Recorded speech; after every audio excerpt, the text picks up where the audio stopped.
Before we begin, I'd like you to do something simple. Stand up for a moment. Just for a few seconds. Walk to the nearest window and look outside. Don't look for anything specific. Just notice that the world is moving. Cars are moving. People are moving. The wind is moving. Life is moving. And then ask yourself one question. Why does it feel like I'm the only one standing still? Before this video ends, I'm going to give you a simple exercise that may help you understand why you still feel stuck, even after everything you've been through. So stay with me. Because this conversation may not be about your marriage as much as you think. Maybe you've said it to yourself 100 times. My marriage is over. Maybe you haven't said the words out loud yet.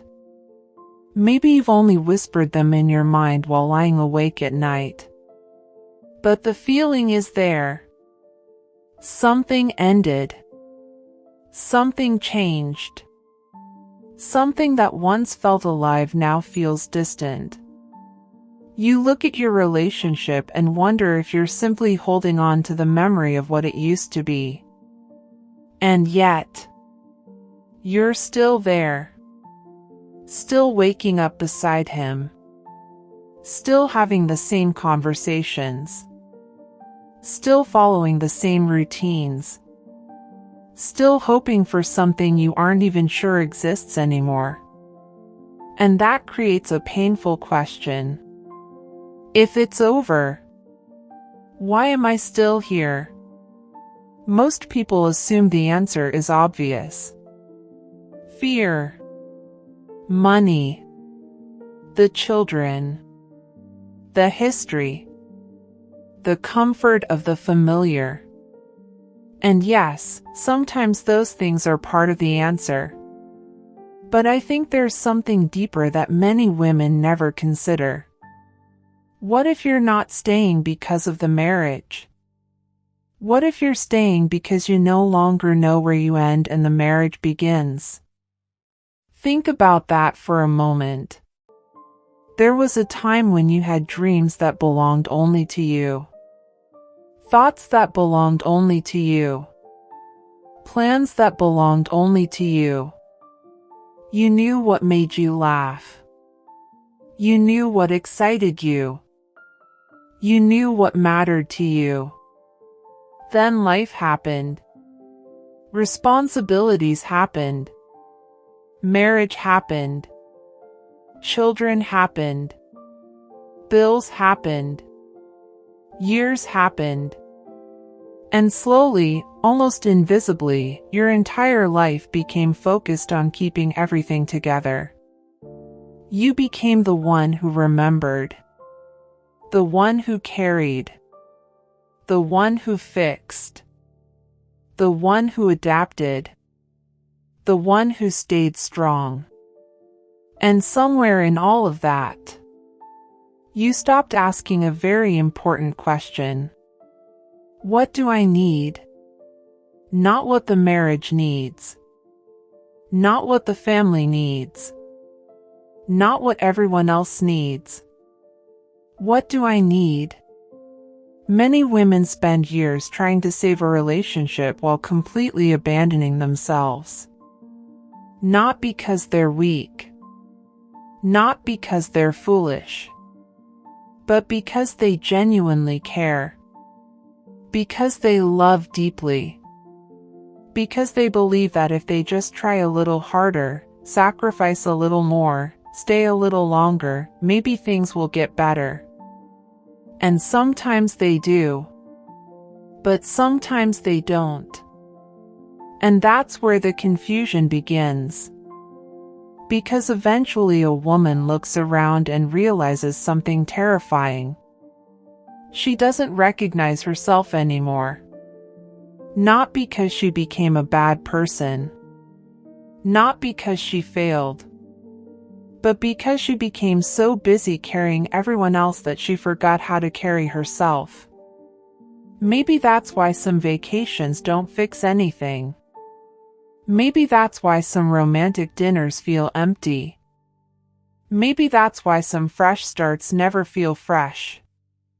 Because changing your location doesn't automatically change your life. You can sit on the most beautiful beach in the world and still feel lonely. You can stay in the most luxurious hotel and still feel lost. You can hold someone's hand and still feel emotionally abandoned. The scenery changes. The pain comes with you. And when that happens, it's easy to assume the marriage is the entire problem. Maybe it is. Maybe it isn't. But before you decide that, there's another possibility worth considering. What if the woman who feels trapped isn't trapped by the marriage? What if she's trapped by the version of herself she had to become in order to survive it? That question changed everything for me when I first heard it. Because it shifts the focus. Instead of asking, how do I fix this relationship? You begin asking, who have I become inside this relationship? And those are very different questions. One focuses entirely on the other person. The other finally brings your attention back to yourself. Think about the woman you were 10 years ago. Or 20. What would she notice about you today? Would she see someone who feels free? Would she see someone who feels alive? Would she see someone who trusts her own voice? Or would she see someone exhausted from carrying responsibilities that were never meant to be carried alone? Sometimes the greatest loss in a marriage isn't the relationship itself.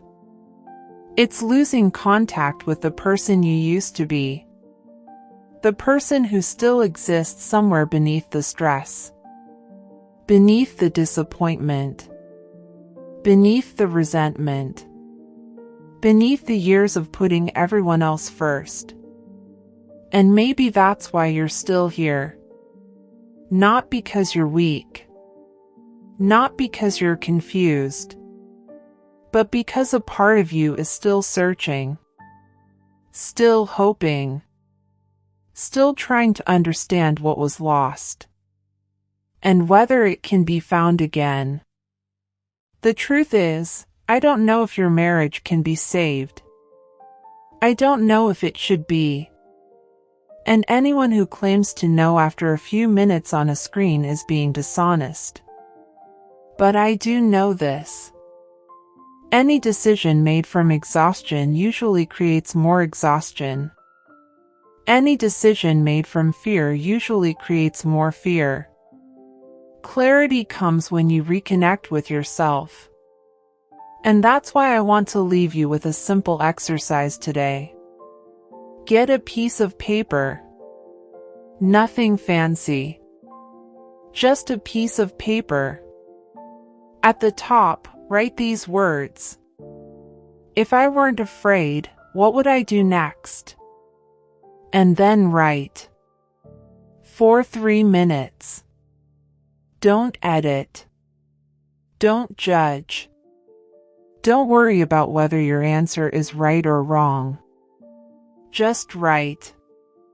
Maybe you'll write about your marriage. Maybe you won't. Maybe you'll write about a dream you abandoned years ago. Maybe you'll write about something you've been afraid to admit. It doesn't matter. The goal isn't to solve your life in 3 minutes. The goal is to hear your own voice again. Because that voice has probably been buried beneath responsibility for a very long time.